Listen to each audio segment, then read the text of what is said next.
You're no longer an employee? What? What do you mean? You're fired? For 20 years, I worked at the company run by my in-laws. One day my husband dismissively told me I was fired. After my father-in-law passed away, it was said that it was because Catherine would take over the company. Wait. Even if Catherine takes over, don't we still need someone to handle accounting? Catherine's boyfriend is apparently going to handle that. So you're no longer needed. That's unbelievable. While I was in shock, Catherine smugly said to me, "You should know your place, especially when you're so arrogant despite being an outsider. Enjoy your jobless life from now on, LOL." When Catherine returned, I felt not only left out as a family member but also unappreciated for the 20 years of dedication to the company. All my efforts seemed in vain. My father-in-law never openly praised me, but if he believed my suggestions benefited the company, he would adopt them. But with Catherine, who seems to see me as an enemy, at the helm, things probably won't be the same. I no longer have any attachment to such a company. All right then. I hope you all work hard for the company's survival. I told Robert and the others and decided to part ways with the company. My name is Emily. I've always been good at managing money, studied accounting in college, and was hired as an accountant at a major company. It was when I got accustomed to the job that I met Robert, who was younger than me. We met at a bar, and he shared that he was helping out with his parents' recycling business. Talking to Robert, who was different from my career-driven colleagues and a bit indecisive, felt new. Robert seemed to take a liking to me, and we exchanged contact information, starting to go out for drinks together.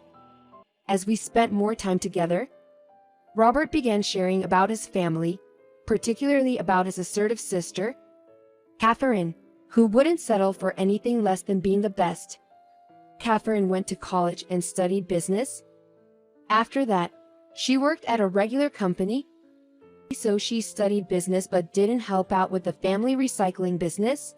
She thinks the recycling business is too plain and can't boast about it to her friends. LOL. Well, Catherine has always done whatever she wanted. Although he sounded exasperated, Robert seemed to care deeply about Catherine. As we shared stories about our families, we grew closer. After dating for a while, Robert proposed to me. I couldn't imagine being apart from him and immediately said yes. I have a favor to ask, Emily. Once we're married, I want you to quit your current job and help with the family business. The recycling business? My mother has been handling accounting, but she hasn't really studied for it. You're an expert in that area, right? I want you to handle our finances. I had grown a bit tired of working for a large company, so the idea of working for a family-run business seemed appealing. I left my job at the major company. As soon as we got married, I started working as an accountant for Robert's father's company. Upon reviewing the books, I realized that my mother-in-law, who had no formal training in accounting, had made numerous mistakes. I began by cleaning up the records and overhauling the company's finances. Eventually, I understood the workings of the recycling business and identified areas where we could cut costs and boost sales. Robert, I have something I want to discuss with you. I decided to consult Robert about the cost-cutting and business plans I had been developing. Robert quickly skimmed through the materials I had prepared and gave me his thoughts. With this business plan, our sales should increase. I'll let Dad and Mom know about it too. My proposal was adopted, and to push forward the cost cuts and the new business plan, I began working tirelessly, even sacrificing sleep. Thanks to these efforts, the company's performance steadily improved, and we were able to hire new employees. As the company thrived, the locals started taking notice. I actively engaged with the community, and our business grew as a community-based store. Time flew by, and before I realized it, 20 years had passed since I joined the company. While the employees and locals grew fond of me, Robert and my in-laws seem to take my dedication to the company for granted. Emily dear, aren't you working too hard? Are you getting enough days off? The local lady who lived nearby asked, but Robert just laughed. No, she's passionate about her work, so she's fine. Even if she gets a day off, she doesn't have any significant hobbies anyway. Haha. I've known about this company from the time of Robert's parents. But its growth is thanks to Emily, right? You should at least give her a big bonus. She's my wife, so she doesn't need a bonus. Living off the company's money is more than enough. Despite the concerns of those around me, I found fulfillment in my job and being involved with the community. I wasn't bothered by the lack of days off or bonuses. What concerned me was Robert's frequent night outs. Robert, you seem to be going out a lot lately at night. Where are you going? Where? I'm working, expanding my network. If it's for business, can't you do it during the day? Stop nagging. I have my way of doing things. You, just a mere accountant, should just stay quiet. I see. But if there's any issue at work, please let me know. Yo, got it. Robert seemed annoyed and distanced himself more and more from home. One day, I received a phone call at home. It was from a warehouse of one of our business partners. Emily, something terrible happened. Bob, who came to pick up the goods, suddenly collapsed. What? My father-in-law, Bob, was rushed to the hospital? But due to the severity of his injury when he fell, he passed away. Mourning his sudden death, many from our business partners and the community attended the funeral. After a long time, I saw Catherine, who had moved out after getting a job. Catherine was taken aback by the grand funeral. This company seemed like it could go under any time. When did it grow so big? It's all thanks to Emily. She turned the company around, increased the profit margin, and expanded the business. And when profits increased, she suggested redistributing it to us, which boosted our morale. Seeing Emily work hard inspires us to do the same. What's so great about slightly improving the performance of such a small company? Catherine seemed upset that the employees were praising Moo and not paying attention to her. Whenever Catherine saw me, she treated me like a servant. Emily, I'm a bit thirsty. Could you get me a cold drink? Sure, I can make tea if you'd like. I said I want something cold. You might not understand since you've worked in a small company, but in big companies, the boss's word is absolute. I don't think you are my boss though. Don't nitpick. In our family hierarchy, I am above you. After the funeral, Catherine called Robert and my mother-in-law into a room. Robert, Mom, I'd like to discuss our future as a family. Please come. She glanced at me, who was standing next to Robert, and said coldly, "This is a family discussion, so Emily, you're not welcomed." Leaving me stunned, Catherine led Robert and her mother into another room. An hour later, Robert came out and casually told me, "I've decided to hand over the company to my sister." Wait, what? It seems that the topic of the family discussion was about who would take over the company after their father. Robert, who wasn't assertive enough to be at the top, was reluctant to become the CEO. And their mother also didn't want to be at the forefront. So, Catherine stepped up. Seeing the reluctance of Robert and their mother, Catherine declared that she would be happy to become the CEO. They gratefully accepted her proposal. But Catherine has never been involved in this company. Is that okay? But again with the annoying comments. Stay out of family matters. I thought I'm family too, and I've been dedicated to this company. You're no longer an employee? What? What do you mean? You're fired? Wait. Even if Catherine takes over, someone will still need to handle accounting, right? Catherine's boyfriend is apparently going to handle it. So, we don't need you anymore. This is unbelievable. You should know your place, miss. Praised by others. Enjoy your unemployed life. When Catherine returned, I was not only treated as an outsider in the family, but also had my 2-decade dedication to the company treated as if it was nothing, and my job was taken away. The struggles and efforts felt worthless. Although my father-in-law never openly praised me, he always considered my suggestions beneficial for the company.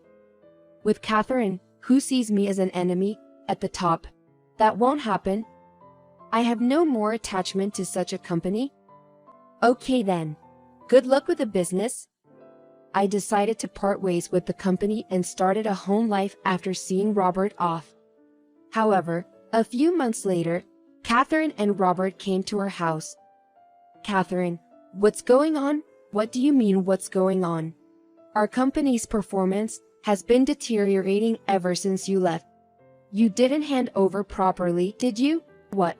I did the minimum handover. Why do you think the performance dropped? Have you been reviewing the monthly expenses? You have to properly calculate the difference between revenue and expenses, or else you'll be in the red. I've always been doing that. I studied management. Unlike you, isn't the fundamental problem with the way the business is being run.